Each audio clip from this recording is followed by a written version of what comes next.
التدريب، ولكن ان شاء الله نسعد الادريدي في الايامات القادمه. هذه كره على القائم، مازال اختار الهدف الاول، الهدف الاول للنادي البنزرتي.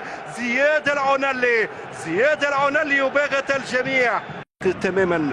ضربة الركنية للنادي الرياضي الاسبيكسي، التوقيت بالضبط 8 دقائق لعب والركنية تتنفذ داخل منطقة الجزاء.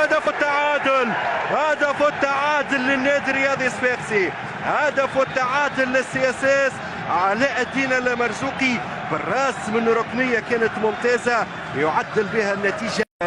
يلعب الكرة مع حسام الواتي مازال عنده الكرة فيها مخالفة ولا لا، يقول الحكم يتواصل اللعب، وكرة دائما لصالح النادي الاسبيكسي. فرصة للسياسات،